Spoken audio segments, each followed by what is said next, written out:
Hallelujah. Again, you are welcome at Harvest Bible Fellowship Rwanda, a church for me and my family, a church for you and your family. We care for you and your family because at Harvest, we have a family. And those who are following online, we are glad to have you. Thank you for being in our service today.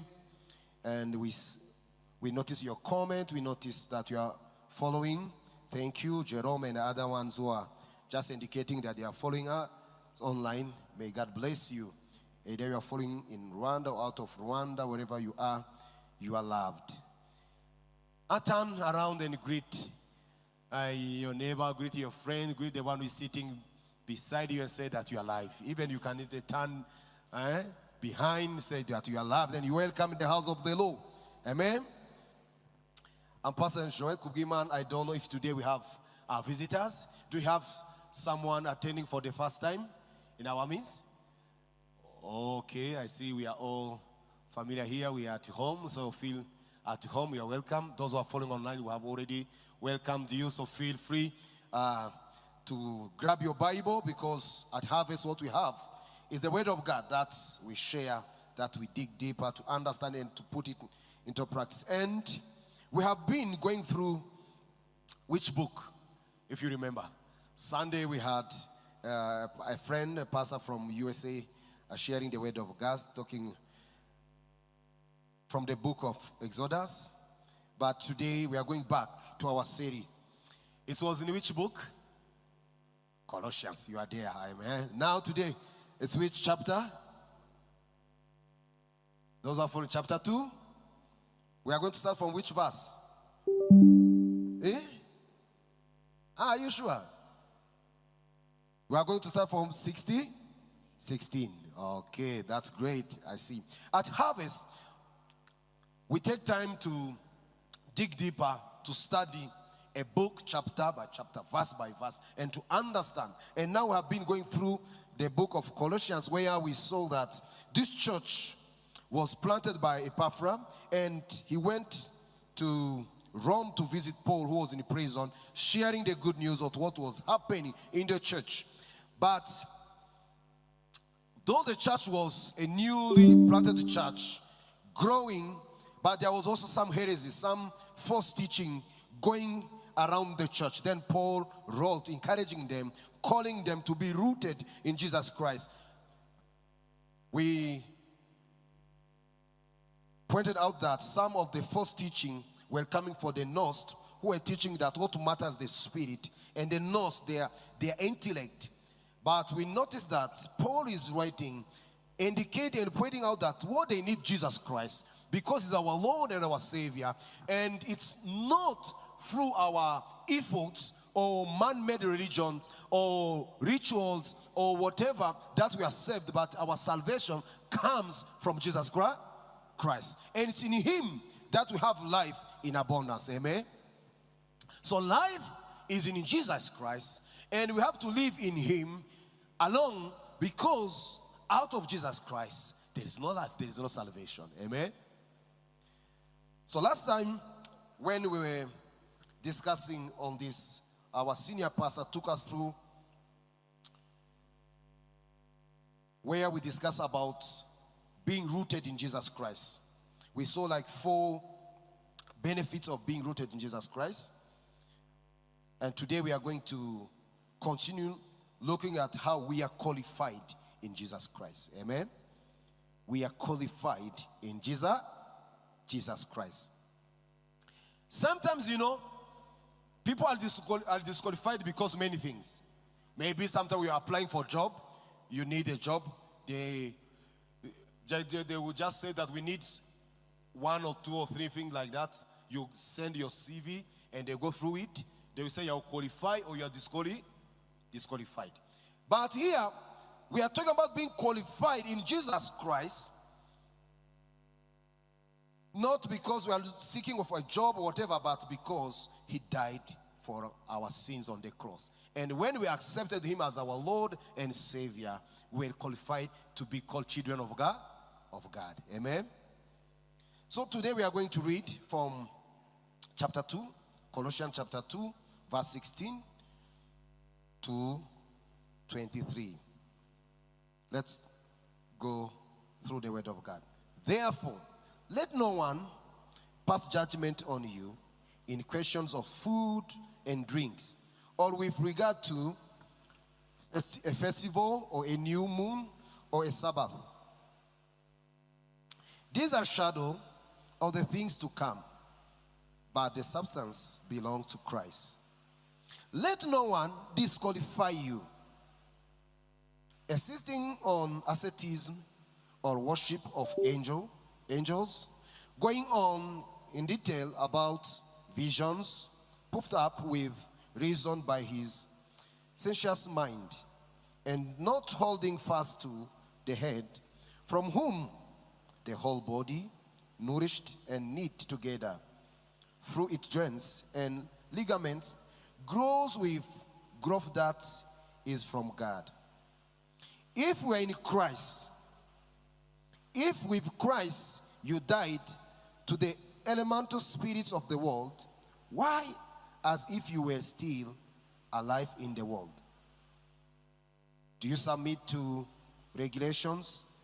Do not handle, do not test, do not touch, referring to things that all perishes as they are used, according to human precepts and teachings.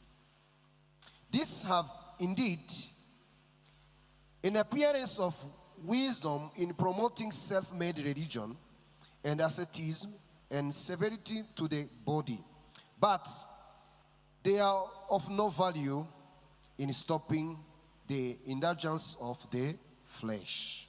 Amen.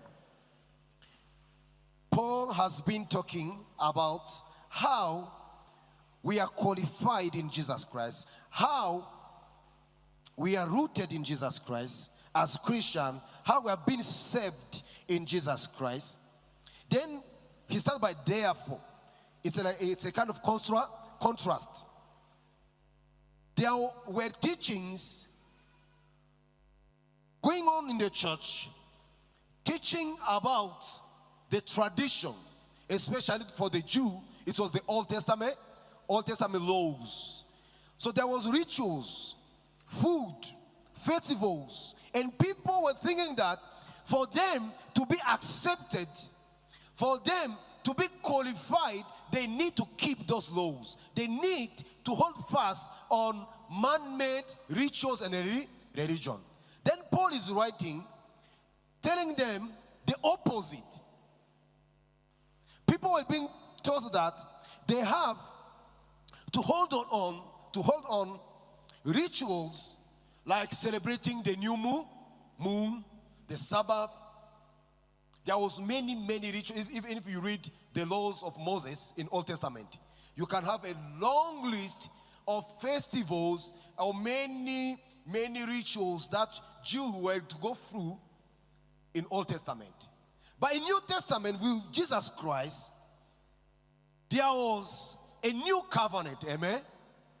And with the new covenant, we are not under the bondage of the law. We are under the grace of Jesus Christ. Amen. But here, remember, it was not only Jew, but there was also the Greek, the Norse, who were also teaching their own religion, their own rituals. Now Paul is writing to them, telling them, no, please, don't do that. Don't follow that line, because you were saved in Jesus Christ. So today, this is why I want to insist on the fact that we are qualified in Jesus Christ. Amen. In Christ, we are qualified. Not in our rituals, not in our asceticism or doing anything to start to earn our salvation. Our salvation comes from believing in Jesus Christ alone. Our big idea today, I want to say that our salvation comes from Jesus, not from ourselves or man-made religions or rituals. Our salvation comes from Jesus Christ, not from ourselves or man-made religions and rituals.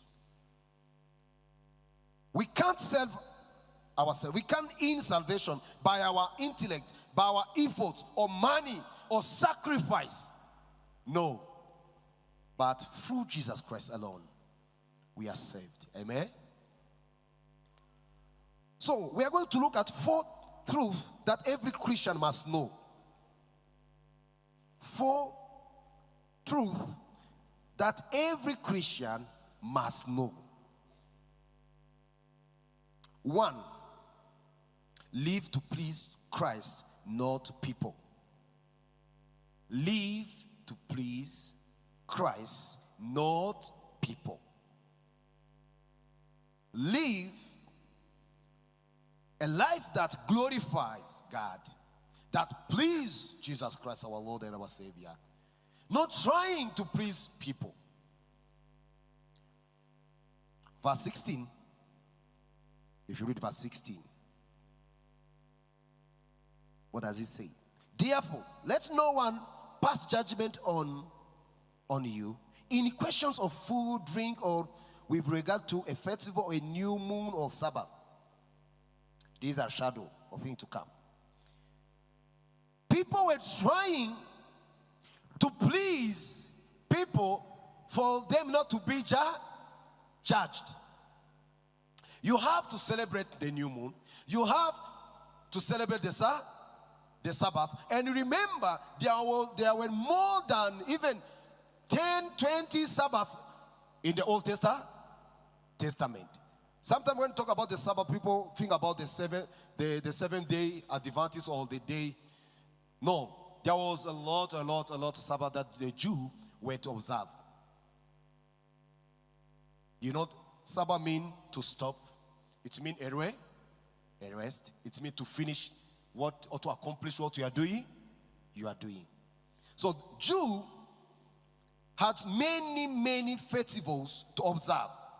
So part of the church member who were in this church were telling their brothers and sisters, you know, for you to be accepted, for you to be accepted as a Christian, as a child of God, you need to observe the festivals. You need to keep the law of Moses. But Paul is saying, no. Those are things to come.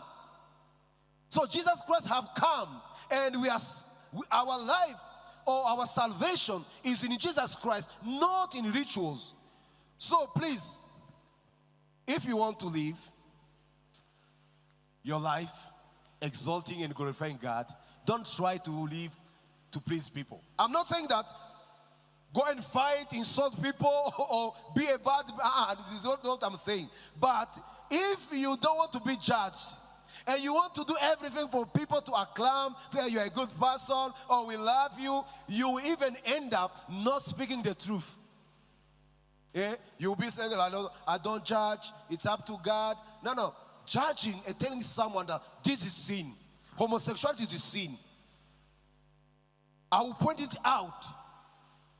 But if you want to make people happy, what do you say? Oh, it's their choice. It's their own choice. They can choose to do whatever they want. You want to please people? No. We have to live our life pleasing Jesus Christ, glorifying Him because He's our Lord and our Savior. So don't live trying to do everything for people to acclaim, for people to acknowledge you. That's not our purpose. Because when we please or when we glorify our Heavenly Father, our Lord and Savior Jesus Christ, at the same time, it's easy to connect, even to have a good relation with our brothers and sisters.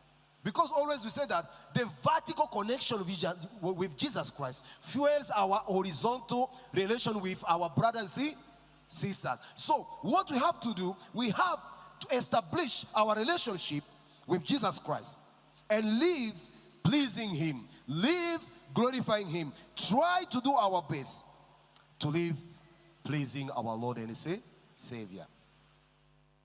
But if you want to please people, my dear, you will suffer. Because when you are fat, they will say, you see, he or she is fat. And when you are slim, oh, she's dying. She's dying of her hunger or whatever. They used to say, oh, HIV or other things. they start talking. People are not satisfied. They always have something to judge. You know? So then, don't try to be legalistic, to live a life saying that people will always acclaim and applaud you. No. Try to build your life on the foundation which is called Jesus Christ. Jesus Christ. And please Him in all what you do.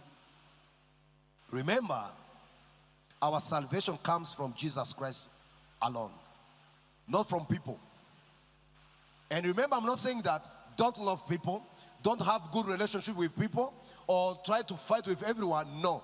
But avoid trying to live pleasing people. Trying to avoid to be judged. Even if you try to avoid, people will still judge. They will have something to judge. Either your clothes, either what you are eating, either what you are drinking, your style of life. They will have always something to talk about. So, the first truth to know, don't live your life trying to please people. Live your life to please Christ, our Lord and Savior, not people. From the first verse, if we read up to 17, the second truth that we have to realize that our salvation comes from Jesus Christ alone, not from religious rules or rituals. 16 to 17. Second Colossians is where we are reading. 16 up to 17. Therefore, let no one pass judgment on you in questions of food and drink, or with regard to a festival or a new moon or a Sabbath. These are shadow of the thing to come, but the substance belong to Christ. Amen. In other words, Paul is saying that the festival, the Sabbath were shadow portraying Jesus Christ. Jesus Christ. Then when Paul is writing the letter, Jesus Christ came and died and rose from the dead. He's alive. Amen. So the shadow, we don't have to keep holding on the shadows, but we have to move from the shadow to Jesus Christ, to the substance which is Jesus Christ. Amen. But in this church, there were people who were still holding on rituals, on festivals, on celebrations, the Sabbath, not knowing that Jesus Christ is our Sabbath. He's our rest. Amen. So our Sabbath is Jesus Christ. So instead of for me trying to do my best to conform to laws and rituals for 1 or 2 days or 3 days, I have to move from that to Jesus Christ, because salvation is not in observing Sunday or Christmas or whatever. No. Salvation is found in Jesus Christ. But people were taught that for you to be accepted, for you to be a true children of God, then you have to keep the Sabbath. Each new moon, you have to do what? To carry on a ritual. You need to celebrate maybe the Passover like the Jew used to do in Old Testament, not the one which celebrates Jesus Christ. Jesus Christ as our Lord and Savior, who came and died for our sin and rose and is in heaven. There were wrong teachings, teaching people to respect, to follow rules and regulations through observing festivals or some rituals. And you know, as Rwandan, even in the past, we used to have so many rituals, traditions. And those, we are going to see, those traditions came from who? From our forefathers. It was like a legacy from our fathers and grandfathers. We are not to live according to those festivals, because those are shadow, but the body, the substance belong to Jesus Christ. And he came and he died on the cross for our sin. So salvation is in Jesus Christ, not in rituals, not in festivals. Because those rituals in Old Testament were shadows pointing to who? To Christ. And Christ came, died, and rose, and now he's alive. So now we need to move. We need to shift from those festivals. And please be careful. Does it mean that respecting, like celebrating the Passover, the death and the resurrection of Jesus Christ, is it a sin? Does it mean that celebrating Christmas, is it a sin? Because some legalistic teaching will teach that we don't have to observe any festival. You see?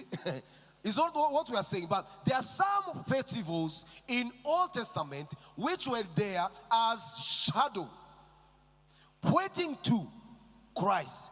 And when Christ came, he fulfilled everything. So now we don't have to hold on those ones. Because Jesus Christ is the fulfillment of those festivals. Why do we have every month to celebrate all the moon? Or like even I see in Nigeria, I saw in Nigeria they have what's called the full moon festival. The full moon festival. Why do we have to celebrate the moon? Why do we have to celebrate the sun? The sun. Jesus Christ is the only one that we have to celebrate. Because he's our Savior. He's the head of the church. He is our Lord and Savior. Amen? So we don't have to celebrate those festivals or rituals which were there to portray Jesus Christ. For example, like the sacrificing of the animals, the lamb, whatever. Do we have today to bring lamb or the sheep, goats, whatever, cows, and bring it to church for pastors to sacrifice them? Do we have to do that? No, because those were shadows, were pointing to who? To Christ. So when he died on the cross, he fulfilled that.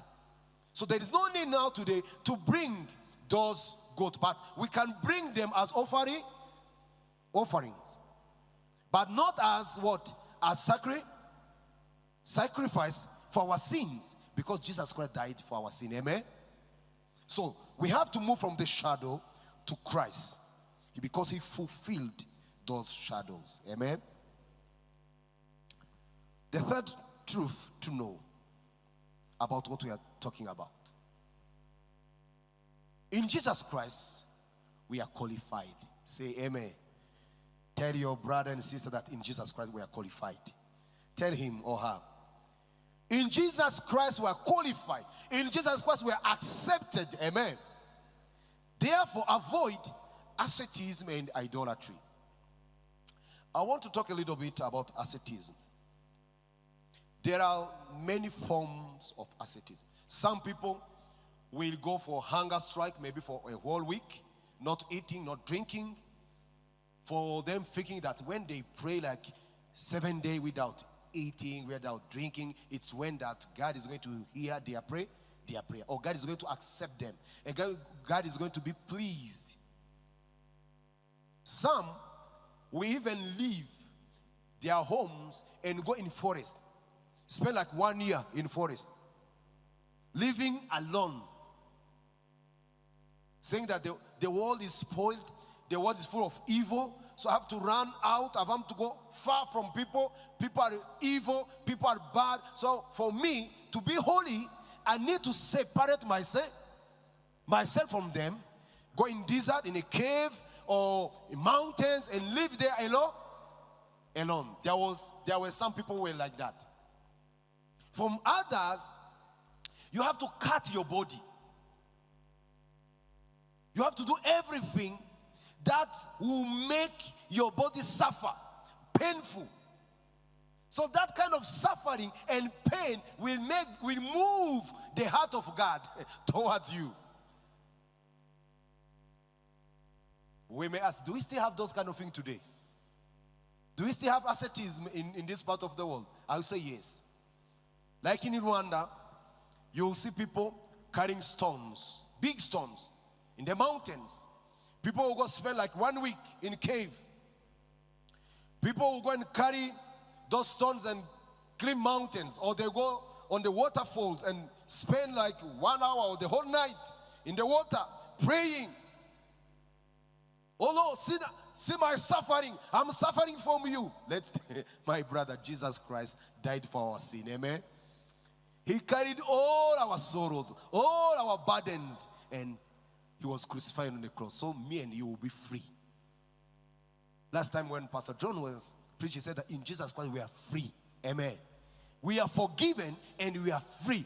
And when the Son set you free, you are free indeed. Amen. So asceticism and worship of angel,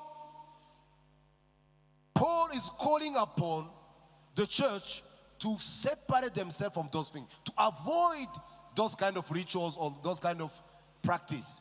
Because what you have to do is to know that they are qualified. We are accepted in Jesus Christ. We don't need to suffer again. We don't need to go and spend like the whole week without eating or trying to harm our body and try to deny ourselves some pleasure so that God will accept us. That's not true. We don't have to be too religious for God to accept us. No. It's like trying to earn our salvation.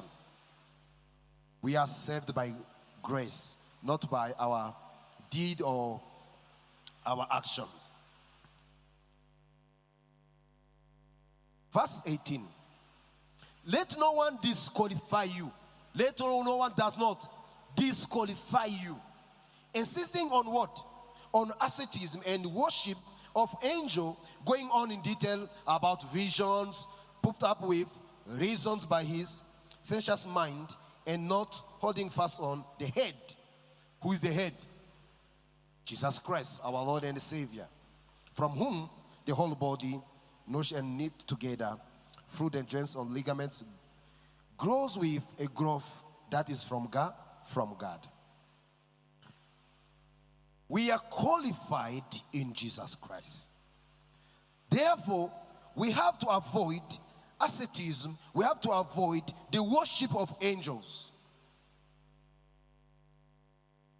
Why? Because the head of the church is Jesus Christ, from whom the whole church is joined together. We are one body in who? Jesus Christ alone. Not in some kind of idolatry. Or we have to worship angels. Do you know we have some brothers and sisters who worship angels? Some will have like Angel Gabriel. Other will have like Angel Michael. Like the guardian angel. They says my guardian angel is Gabriel, is so and so. Some will have moons or stars. But you know, we have only one name. The name of who? The name of Jesus Christ. We are called to avoid asceticism and the worship of angels because we were called to worship only one person, Jesus Christ. He's our only Father, our heavenly Father, one God in Trinity, Father, the Son, the Holy Spirit. He deserves our praise. He deserves our worship. What can we do to earn our salvation? Do we have to suffer? Do we have to go struck like our brothers and sisters in Kenya who were misled for them to starve up to death, saying that if they died, they will go in heaven? In heaven. My dear, that's suicide. And we are not called to be suicidal. We are called to be alive and go through all the nation and make disciple. How are you going to make disciple when you harm your leg, your hands, your mouth, you can't even speak? my dear, it's contrary to the teaching of the Bible. We are called to go throughout our nation and preach, spread the gospel. Those who believe, baptize them in the name of the Father and Holy Spirit. The name of Jesus, the Father and Holy Spirit. And make them who? Disciple. By teaching them all that Jesus taught us. Amen? Then asceticism is against salvation. Because asceticism is saying that I earn my own salvation. I have to work for it. I have to suffer for it. When Luther started the Protestant Reformation, he was against such understanding that we have to pay some indulgence, we have to pay some maybe amount of money or carry out some amount of activities or go through some sacrificial activity for us to be forgiven or for us to be accepted. No. Tell your brother and sister that we are qualified in Jesus Christ. We are qualified. So we don't need to suffer to earn our salvation. Jesus Christ suffered on our behalf. He died on a cross for me and you to be saved. What you have to do is just to accept him as our Lord and Savior. Just use your mouth, open your mouth, and say, Jesus Christ, I receive you as my Lord and Savior. I surrender, I give you my life. Take control and guide me. And I'm ready to follow you. I'm ready to live according to your word. I'm ready to worship and honor you every day of my life till death will come or you just come to take your church. Amen? So we are qualified in Jesus Christ. So let no one disqualify you based on, oh, you don't have a saint that you worship.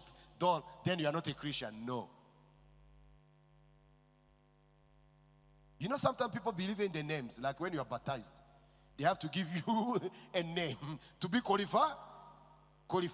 Sometimes we call them Christian what? Christian names. And I know some of our brothers, if the name is not for one of the saints that they accept, then the name is not accepted. It's not what Paul is saying. It's not what Paul, even if you have one name and you believe in Jesus Christ, you are qualified. Amen? There is no need to have like 4 names of angels, Peter, Paul, St. Paul, so on. No, we are qualified in Jesus Christ. We are qualified in Jesus Christ. Why do you kill yourself? Why do you spend much of time instead of going to work for your family? At this time, people were doing unimaginable things. Some will accept Jesus Christ as married people, and they'll come home and say, you know, my husband, I realized today like doing sex is evil. So from today, there is no sex. Because now, my body belongs to Christ, then I can't do sex with you because this body belongs to Christ. Those kind of teaching were there. And many families were suffering. That's asceticism. And it's not accepted. It's not accepted. The Bible is clear. When you want to fast, you don't wake up in the morning as a husband or a wife and say, today I'm going to fast. No. You sit with your spouse and say, maybe from Friday, I will be praying. So your spouse will know that, okay, now this time we are setting it apart to be in the presence of the Lord. Then after that, we'll continue our routine. But because, I'm saved, then from today, there is no sex. From today, we don't have to eat this type of meat. We don't have to eat this type of food. We don't have to do This is what the Bible is teaching, my dear. It's not what the Bible is teaching. We are qualified in Jesus Christ. If we are not qualified in Jesus Christ, then we have to fight to earn our salvation. And it's not Christianity. Christ came and died for us all, for our sin. So what we do is to accept him as our Lord and our Savior. In Jesus Christ, we are qualified. Therefore, avoid asceticism and idolatry. Don't worship angels. Sometimes we say, oh, I don't worship angels. But some people, do you know, they worship money. They value money more than they value God. Some will value maybe their family, husband or wife or children, their job, position. So idolatry is anything that you elevate above God. So if you give value to food, it means that food is more important to you than God. Does it say that food is not bad? But food must not take the place of Jesus Christ, our master. No. Or clothes, or whatever, anything that we elevate, we give value, much of our time, than God, it's become an idol. And idolatry is a sin. Because you say, oh, for me, I don't worship any angel. It's talking about angel. But for you, your angel may be money or anything, or your job, like I pointed out. We need to be careful. At Harvest, we said that we exist to glorify who? We exist to glorify God through the fulfillment of the Great Commission, in the spirit of the Great Commandment. So we're a church which exists to glorify God. Not to glorify ourselves, to glorify our family legacy or whatever. No, we exist to glorify God. And Jesus Christ is our Lord and Savior. This is why we say that we exalt his name in our worship. That's the truth that we need to know, that in Jesus Christ we are qualified. Therefore, we have to avoid asceticism and idolatry. The fourth truth: hold fast to Jesus' teachings, not to man-made religious teaching. Stick on Jesus Christ's teaching. Man-made religion or teaching or rituals are tearing apart families, destroying countries, churches.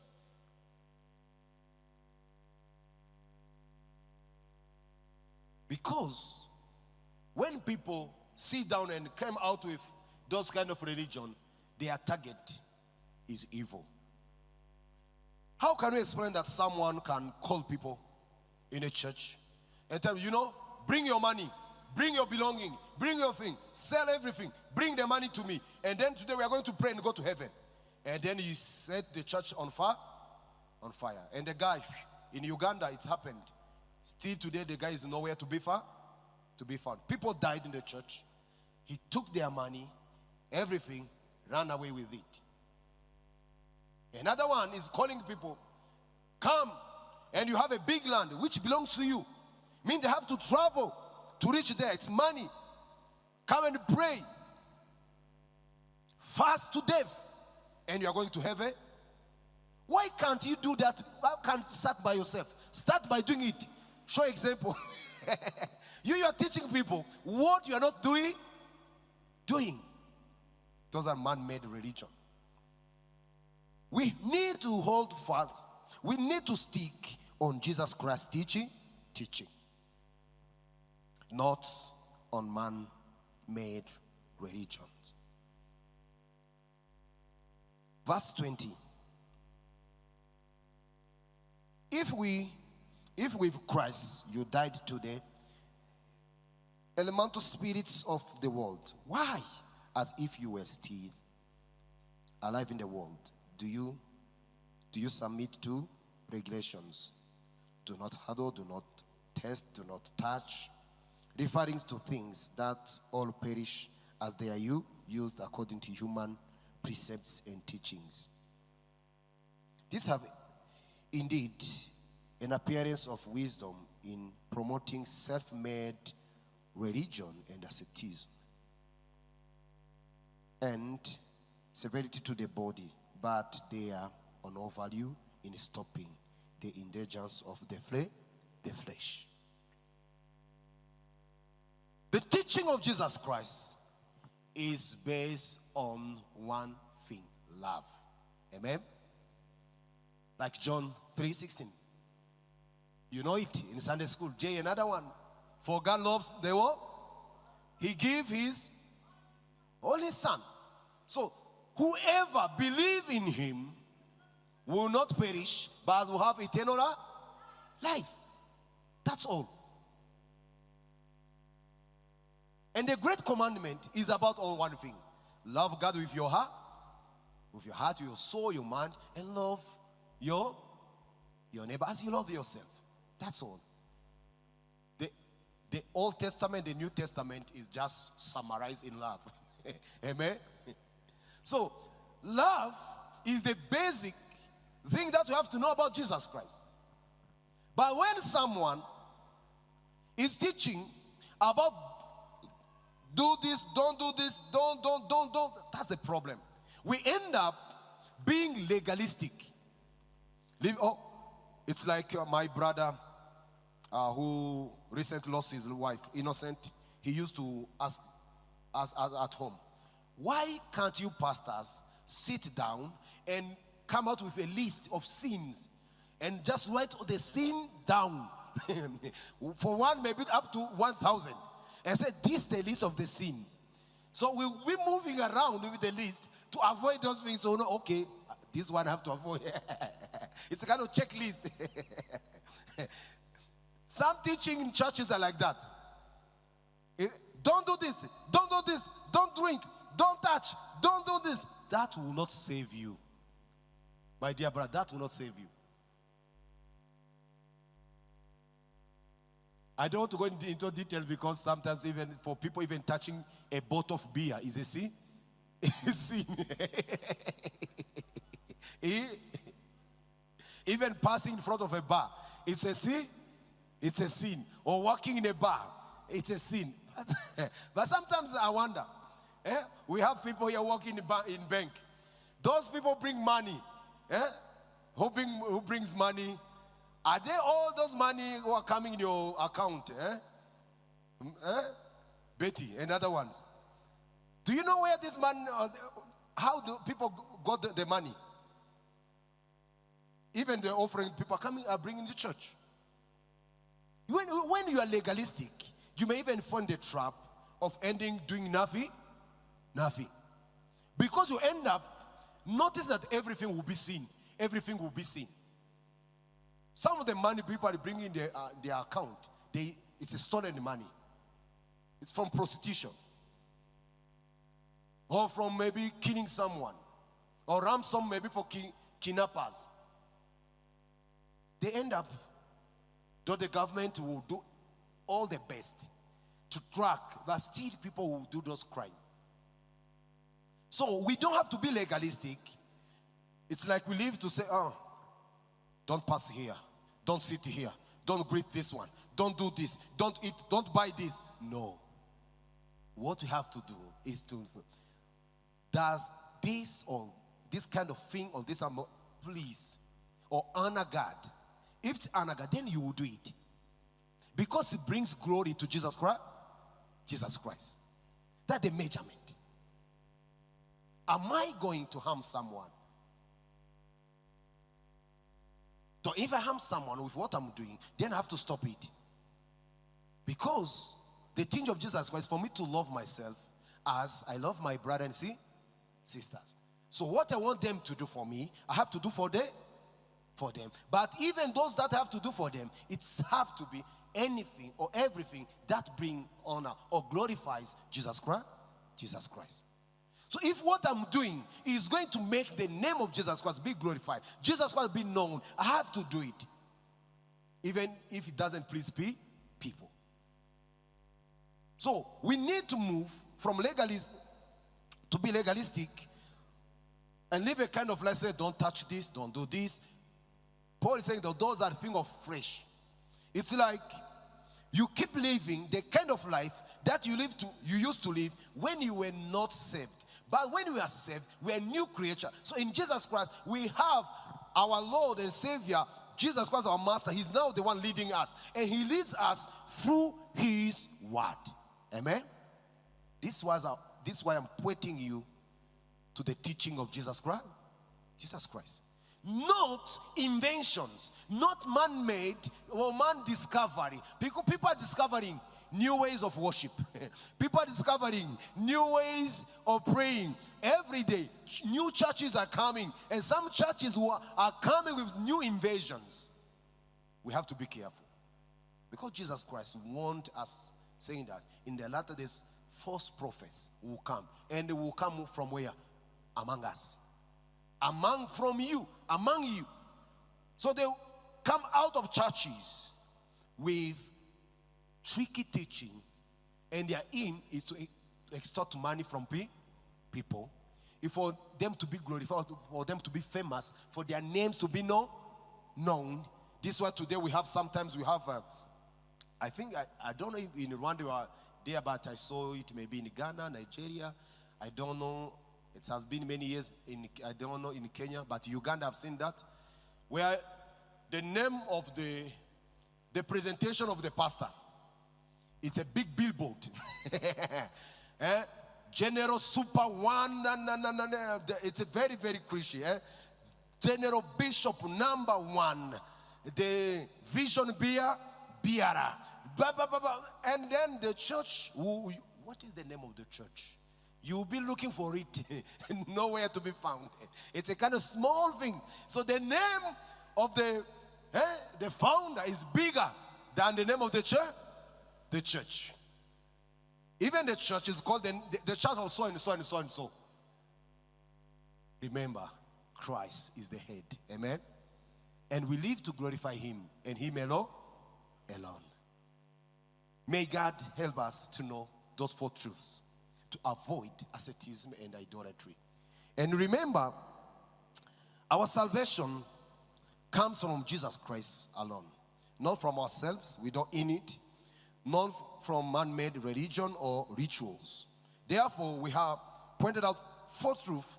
That one, first, we have to live to please Christ, not people. People will always judge, so let us live to please God. Second, salvation comes from Jesus Christ alone, not from religious rules or regulations or rituals. Third, we say that in Jesus Christ we are qualified, we are accepted.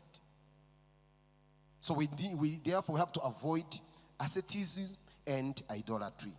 Then 4, we have to hold fast, to stick on Jesus Christ's teaching, not on man-made religion teaching.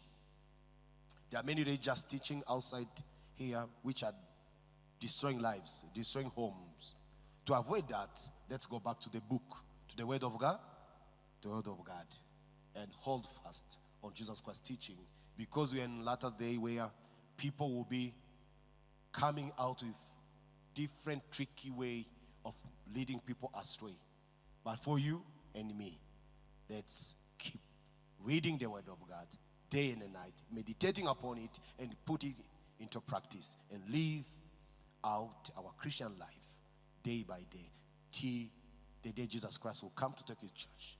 In Jesus' name I pray, amen. May you be blessed, brothers and sisters. Would like to invite worship team to come forward for us to all stand up and close our service today. We thank those who are online following us. We thank those who are here in person. Sunday, please invite your brothers and sisters. And we keep also reminding you that on the 2nd July, we'll be having our annual crusade, praising and celebrating our Lord and Savior. So please keep inviting brothers and sisters during our English service, but also start to prepare them to be present on the 2nd July, because we will be praising our Lord for all that He have done for us throughout the year and many years since we started glorifying Him here at Harvest Bible Fellowship Rwanda Mahoko, across Rwanda, East Africa in general. Let us worship our Lord as we close in prayer. I surrender, Lord. Sorry, Lord. I surrender, Lord. Oh, to Thee, my blessed Savior, I surrender, Lord. I surrender, Lord. I surrender, Lord. I surrender, Lord. I surrender, Lord. I surrender, Lord. I surrender, Lord. I surrender, Lord. I surrender. For you deserve everything. We repeat again, I surrender. I surrender, Lord. With all my heart, with all our souls, we surrender, Lord. Oh, to Thee, my to Thee, my blessed Savior, I surrender, Lord.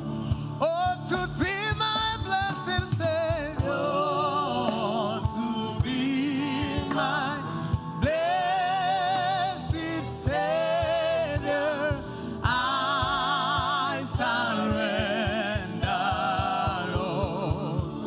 I surrender, Lord. I surrender, Lord. I surrender, Lord, our journey. We surrender our church, our ministry, our everything. I surrender, Lord. I surrender, Lord. I surrender, Lord. All to Thee, all to Thee, my blessed Savior, I surrender, Lord. We surrender all to you, Lord, our precious Savior. Thank you for being in our midst. We pray as we depart that this whole week you'll keep being with us. You'll protect us, you'll move with us, and that you'll bless everything that we'll do. We pray for those who are sick for healing. We pray for those who are not yet saved to receive you as their Lord and Savior. And enable us this week to go out and share the good news to others that you are Lord and Savior, that you love them. What you hate is their sin. And you are just calling them to come to you and receive you as their Lord and Savior, so they will be the children who worship and work with you and glorify you. We pray for those who are traveling, for pastor who is traveling for your ministry, that you will be blessed. We pray for all our church plant, those are already planted, that will grow to be church that exists to glorify you, Lord. And that many will come to be saved.